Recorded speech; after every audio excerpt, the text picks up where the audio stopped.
আগামী রবিবার থেকে দাপট দেখাবে রেমাল ঘূর্ণিঝড়। তার প্রভাব পড়বে মালদা, মুর্শিদাবাদ সহ গোটা উত্তরবঙ্গে। তার আগেই তড়িঘড়ি আম পেড়ে নিচ্ছেন চাষিরা।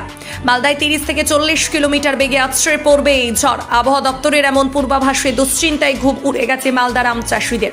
এবছর এমনিতেই আবহাওয়ার খামখেয়ালিপনা এবং প্রচণ্ড দাবদাহের কারণে ফলন কম হয়েছে আমের। তার উপর গোদের ওপর বিস্ফোরা এই ঘূর্ণিঝড়।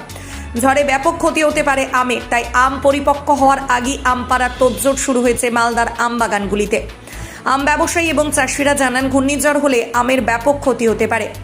গোপাল ভোগ ছাড়া বাকি বিভিন্ন প্রজাতির আম, লক্ষণ ভোগ, ন্যাংরা সহ বিভিন্ন প্রজাতির আম পরিপক্ক হতে এখনো প্রায় 1 মাস, কিন্তু কিচ্ছু করার নেই। ঝড়ে গাছ থেকে আম নিচে পড়ে গেলে সেই আম আর বিক্রি করা মুশকিল, তাই ঝড় শুরু হওয়ার আগেই আম পাড়তে তারা শুরু করেছেন। মালদা থেকে হক নাসরিন বানুর রিপোর্ট, নিউজ আড্ডা 20। শুনেছি নাকি ঘূর্ণিঝড় আসছে। ঘূর্ণিঝড় হলে কি আমের ক্ষতি হবে?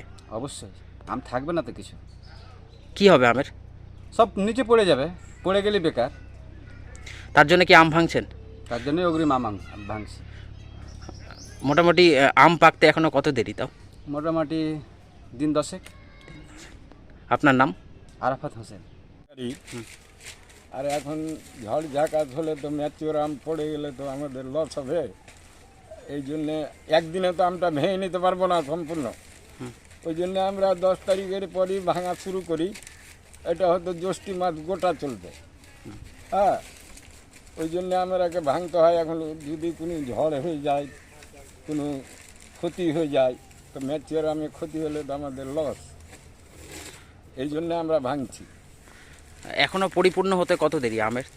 পরিপূর্ণ হয়ে গেছে, ধরেন যে হিমসাগর পরিপূর্ণ হয়ে গেছে, আর গোপাল ভোগটা তো হয়েই গেছে, গাছে পেকেই গেছে।